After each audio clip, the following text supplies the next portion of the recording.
I married a man who had a daughter, but Marcus and I disagreed about how his daughter should be educated. Our relationship became strained. Even my bond with his daughter suffered. Then something unexpected happened.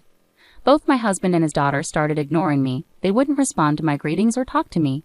Even when they did speak, they excluded me. Despite my efforts to mend things, nothing helped. Feeling hopeless, I overheard a hurtful conversation between them.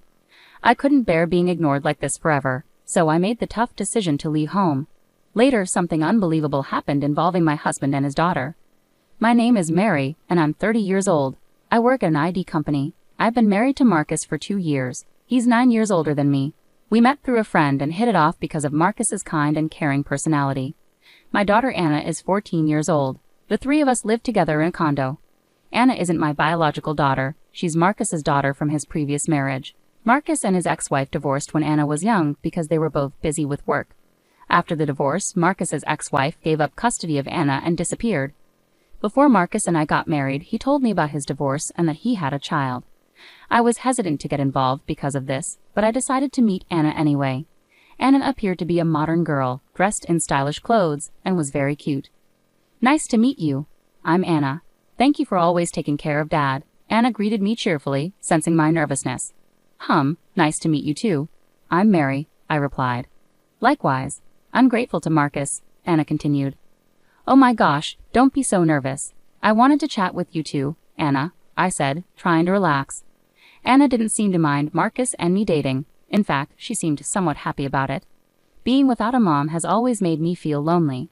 I know Dad's been doing his best for me, but Mary seems really nice and we get along well. So I'd be happy if you became my mom, Anna said. When I heard that, I felt a strong desire to be her mother. Eventually, Marcus proposed to me and I accepted. Initially, my parents were unsure about my marrying someone with a child. It's natural for parents to have concerns when their daughter is entering into a family where she's not the biological parent of the child. However, I worked hard to persuade them. I really want to build a family with Marcus and Anna, so I put in a lot of effort, I explained. My sincere feelings must have reached my parents because they eventually gave their approval for the marriage. That's how I ended up marrying Marcus against the odds. In the beginning of our marriage, things went smoothly. Anna even started calling me Mom, and Marcus was kind to me. But over time, things began to change. After dinner, Anna didn't bother to clean her plate and just relaxed on the living room sofa. Meanwhile, Marcus sat next to her, watching TV and drinking alcohol. Anna, please clean up your plate after eating, I reminded her. I've told you this before, haven't I? I thought I was stating a reasonable request, but Anna gave me a displeased look and stared at me seriously. It's such a hassle. Can't you just do it, Mom? No, you need to clean up after yourself. You're in middle school now, so you should start taking responsibility. Don't lecture me about every little thing. You're so annoying. Just because I asked Anna to do the dishes, she started showing a rebellious attitude towards me. I got annoyed and ended up scolding her sternly. What's with that attitude? I argued with Anna, but Marcus took her side. Hey, don't say mean things just because Anna is your stepdaughter. You should clean up after dinner yourself, Marcus said. I'm not scolding her because she's my stepdaughter. I'm saying it for her own good. Anna and Marcus left all the household chores to me. They didn't volunteer to help, and though they'd pitch in if asked, they complained about it. Even though I said we're a family and should work together, Marcus said, housework is women's work. You're being unfair to me even though I work too, Anna retorted. When I'm busy and chores get neglected, they always complain that I'm slacking off. On top of everything, Marcus and I disagreed about Anna's education. Anna, who is 14 years old and in 8th grade, is getting ready for high school entrance exams, but she spends a lot of time idle instead of studying. Anna always says, I don't need to study hard. I can get good grades without studying much. It's true that Anna is naturally smart, so she manages to do decently in school even with minimal studying. But without studying, passing exams, especially for the private high school she wants to attend, will be difficult. It's crucial for her future success that she develops good study habits. That's why I've been encouraging Anna to study more. But Anna just finds me annoying and tells me to shut up. She rebels against my advice. When I tried talking to Marcus about it, he didn't seem to listen. Anna will be fine. She's smart and reliable. Nagging her like that will only demotivate her, Marcus said. Don't say things like that. High school will be much tougher for her. If she's going to a private school, it's even more important for her to understand the importance of studying. Shut up. You're not her real mother, so don't act all high and mighty. Have you become more unpleasant since before we got married? We've argued a lot about Anna's education, and it's strained our relationship. Lately, Marcus has been spending more time away from home. He says it's because of work, but I wonder if he's avoiding me. My relationship with Anna has also gotten very tense. Her rebellious attitude makes me feel sad. I think about divorce sometimes, but I can't decide. I convinced my parents to support our marriage, so I worry they'll be disappointed if we divorce after just 2 years. Amidst these worries, something strange happened one morning. When I greeted Anna, something weird happened. "Anna, good morning. Breakfast is ready, so go ahead and eat." Anna didn't respond and just went to the kitchen. I was puzzled by her behavior. Did she not hear me? I wondered, but it seemed different. No matter how much I tried to talk to her after that, Anna ignored me. Even when I said, "Have a good day," as she left for school, or "Welcome back," when she came home, she acted as if I didn't exist at all. Confused and worried, I turned to Marcus as soon as he came home from work. "Hey Marcus, I need to talk to you about something concerning Anna." But to my surprise, Marcus didn't respond to me either. "Marcus? Wait, why aren't you answering me?" I tried desperately to talk to him even through dinner, but both Marcus and Anna stayed silent, retreating to their rooms without saying a word.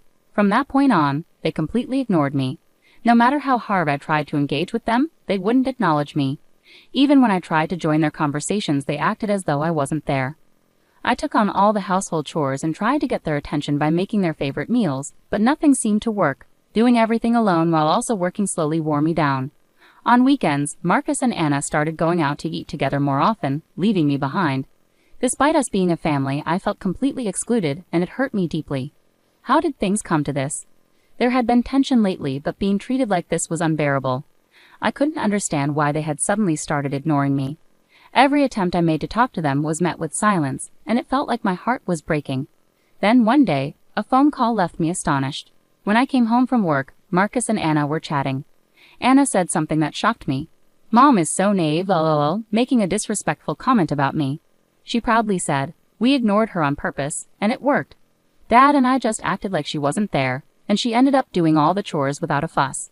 We should have ignored her sooner." Dad agreed, plus she's earning our living and keeping the house in order. She used to be cheeky, but lately she's been quieter and more helpful. It's really working out well, lol.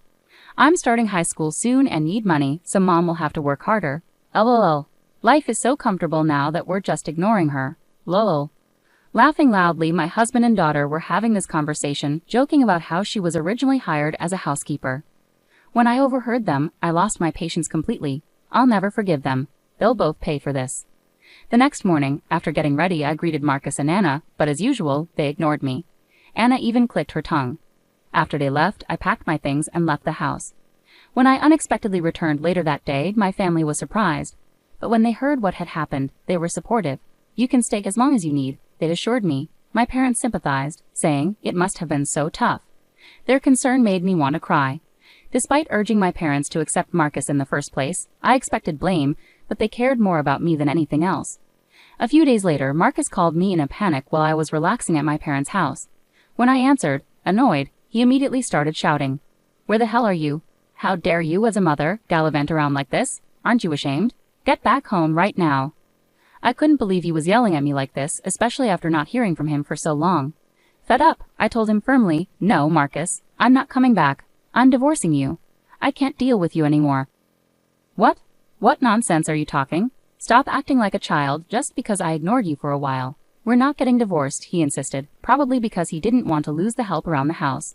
But then I dropped a bombshell. "No, we are getting divorced because you're cheating, aren't you?" That call I received earlier wasn't from his work. It was from his mistress's husband. Marcus hadn't been working late. He'd been meeting his lover. When he and Anna went on vacation, he was out to dinner with someone else. During their conversation, I overheard something unsettling. "Dad's lover, she's beautiful and pretty. I wish she was my mom so I could brag about it to everyone at school." "I agree with you, but she's married. Besides, I can't have her doing housework. Her hands are too beautiful. Housekeeping is for someone simple like Mary." Marcus never imagined I knew about his affair. I hit him with another bombshell. "I'm filing for divorce and demanding alimony. I've also sold our apartment. You need to leave." The apartment where we lived was bought by my father before we married and was in my name. So I hired movers and secretly moved all my belongings to a new place. After we left, I sold the old apartment and bought a new one for myself, with my father's support. I also sent Marcus and Anna's things to his parents' house with a letter explaining everything. They had nowhere else to go now that Marcus's brother's family lives with their parents and he's estranged from his father. On top of it all, he was cheating, which will likely lead to him being disowned by his family. Marcus, feeling trapped, desperately begged for forgiveness over the phone. "I'm sorry. I got carried away. I love you, Mary. Please forgive me." He apologized sincerely, but forgiveness wasn't something I could give him. I tried so hard to build a real family with them. I scolded Anna because I was worried about her future. I argued with Marcus because I wanted us to think about our daughter Anna together as a couple. But Marcus and Anna ignored me and hurt me over trivial reasons, like wanting an easy life or having things their way. I can't live with people like that anymore. You and Anna don't want a family, you just want a maid to boss around whenever it suits you, right? I've tried to make a family with you, but it's been a painful experience. I can't stay with people like you forever. I'm not thinking like that. I'm truly sorry. Anna wants to apologize to her mom too. She's not a mean-spirited girl who mocks others. Didn't Anna say she wished she had a beautiful mom? Maybe she'd be happier with someone else besides me. Just stay away from me. With that, I hung up on Marcus. A few days later, the divorce with Marcus was finalized through a lawyer. I demanded compensation from both him and his lover. Apparently, the lover's husband also demanded compensation from them. Marcus used up his savings, but it wasn't enough, so he had to take out a loan to pay both of our compensations. Marcus and Anna got kicked out of their apartment and now live in a cheap, old one. Anna borrowed money from her parents to pay the damages and is now working at a relative's factory. Just when Mary thought it was all over, Marcus unexpectedly asked for reconciliation. "Hey, Mary, please give us another chance." "Why are you saying this now? We're already divorced. We're strangers. Don't contact me." "Don't say that. Anna is in trouble right now." Marcus explained that because of his debts, they couldn't afford Anna's tuition at the prestigious Pratt High School she dreamed of attending. Anna reluctantly enrolled in a public high school where she ended up being disliked and isolated by her classmates due to her difficult personality. Anna, feeling rejected by her classmates, has become withdrawn and spends her days taking out her frustrations on Marcus. On top of that, no one is doing the housework, and the apartment is getting dirtier and smelling bad. They might even get evicted soon. Marcus tearfully told his story, but I realized it was all his fault. "I won't get back together with you. Don't contact me again." I firmly refused to reconcile and blocked Marcus's number. Now I'm living peacefully at my parents' house and focusing on my work. After everything that happened with my family, I'm not thinking about marriage for a while. Right now, I just want to become better at judging men.